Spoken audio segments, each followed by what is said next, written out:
اور ان کے بیچ میں پردہ رکھا اور روکی ہوئی آڑ کہ نہ میٹھا کھاری ہو نہ کھاری میٹھا، نہ کوئی کسی کے ذائقے کو بدل سکے۔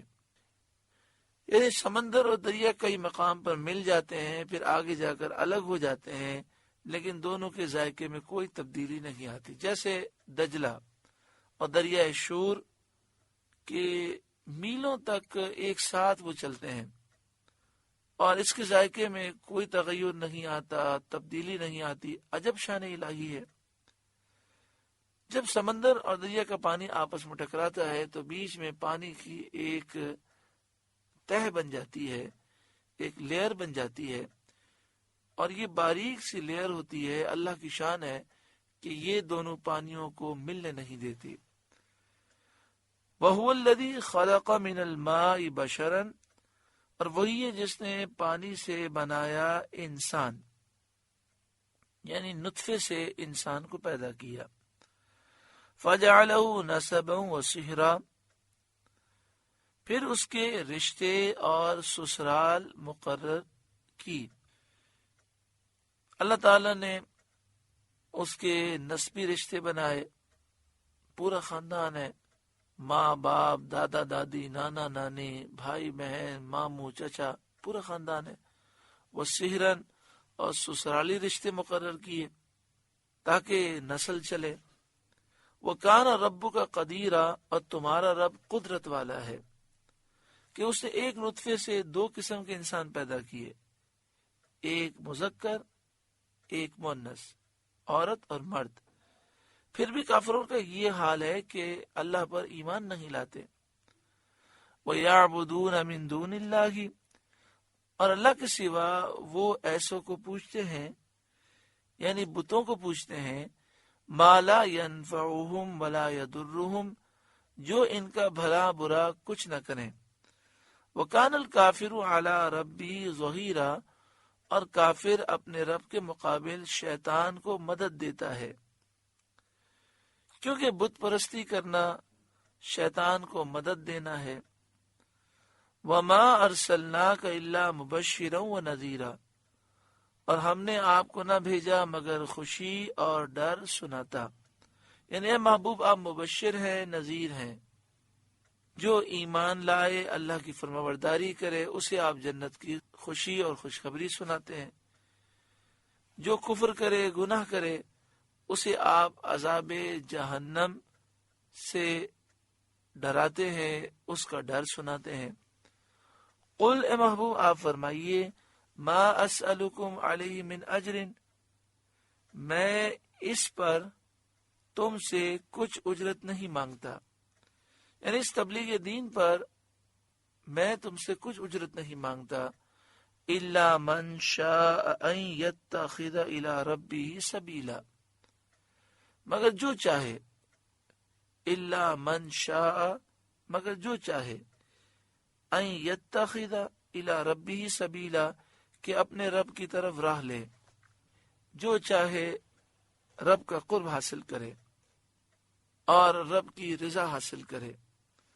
مراد یہ ہے کہ ایمانداروں کا ایمان لانا اور ان کا اللہ تعالیٰ کی اطاعت میں مشغول ہونا ہی میرا اجر ہے، کیونکہ اللہ تبارک و تعالیٰ مجھے اس پر جزا عطا فرمائے گا، اس لیے کہ امت کے جو نیک لوگ ہیں ان کے ایمان اور ان کی نیکیوں کا ثواب انہیں بھی ملتا ہے، اور ان کے انبیاء کو بھی ملتا ہے جن کی ہدایت سے وہ اس رتبے پر پہنچے۔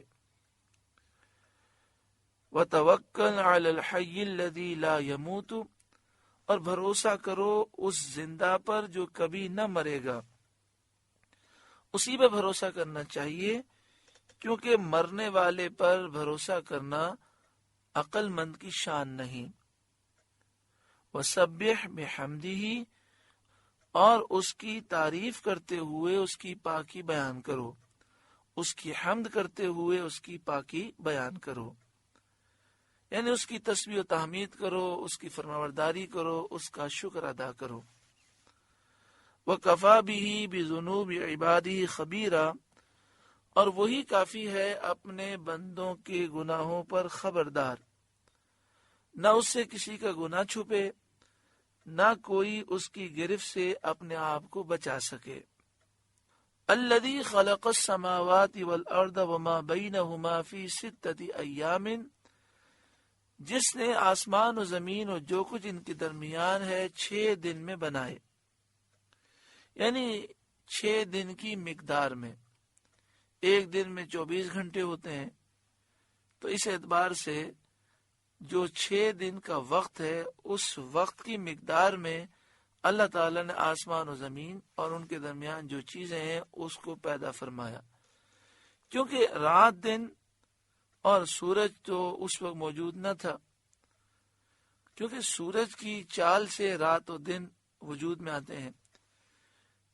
اتنی مقدار میں پیدا کرنا اپنی مخلوق کو آہستگی اور اطمینان کی تعلیم کے لیے ہے، ورنہ وہ ایک لمحے میں سب کچھ پیدا کرنے پر قادر ہے۔ ثم استوى علی العرش، پھر عرش پر استوا فرمایا جیسا اس کی شان کے لائق ہے۔ بزرگان دین کا مذہب یہ ہے کہ استوا اور اس جیسے جو فرمان ہے ہم اس پر ایمان رکھتے ہیں اور اس کی کیفیت کے در پہ نہیں ہوتے، یعنی ہم کہتے ہیں ہمیں نہیں معلوم اس کی کیفیت کیا ہے، وہ اللہ جانے۔ بعض مفسرین استوا کو بلندی اور برتری کے معنی میں لیتے ہیں، بعض استیلا کے معنی میں، لیکن زیادہ سلامتی والا اور مضبوط قول یہی ہے کہ ہمارا ایمان ہے، جو بھی اس کے معنی ہے ہمارا ایمان ہے، ہم اس معنی کی تفصیل نہیں جانتے۔ ثم استوى علی العرش، پھر عرش پر استوا فرمایا جیسا اس کی شان کے لائق ہے۔ الرحمن، وہ بہت زیادہ مہربان ہے۔ فاسأل بہ خبیرا، تو کسی جاننے والے سے اس کی تعریف پوچھ۔ اس میں انسان کو خطاب ہے کہ رحمان عز و جل کی صفات اس مرد سے پوچھ جو عارف ہو، جو اللہ کی معرفت جانتا ہو۔ وَإِذَا قِيلَ لَهُمُ اسْجُدُوا لِلرَّحْمَنِ، اور جب ان سے کہا جائے رحمان کو سجدہ کرو، یعنی جب سید عالم صلی اللہ علیہ وآلہ وسلم کافروں سے مشرکوں سے فرمائیں کہ رحمان کو سجدہ کرو، قالوا وما الرحمن، وہ کہتے ہیں رحمان کیا ہے؟ انسجد لما تأمرنا، کیا ہم سجدہ کر لیں جسے تم کہو؟ اس سے ان کا مقصد یہ ہے کہ رحمان کو ہم جانتے نہیں، اور یہ باطل ہے، غلط ہے۔ یہ صرف دشمنی کی وجہ سے کہتے تھے، عداوت کی وجہ سے، ورنہ عربی جاننے والا جانتا ہے کہ رحمان کا معنی ہے سب سے زیادہ رحم کرنے والا، اور یہ اللہ تعالیٰ کی صفت ہے۔ وَزَادَهُمْ نُفُورًا، اور اس حکم نے انہیں اور بدکنا بڑھایا، یعنی سجدے کا حکم ان کے لیے اور زیادہ ایمان سے دوری کا باعث ہوا۔ اللہ تعالیٰ ہمارے گناہ معاف فرمائے۔ سورہ فرقان کا 5واں رکوع مکمل ہوا۔ اللہ تعالیٰ اس رکوع کے نور سے ہمارے قلوب کو روشن فرمائے۔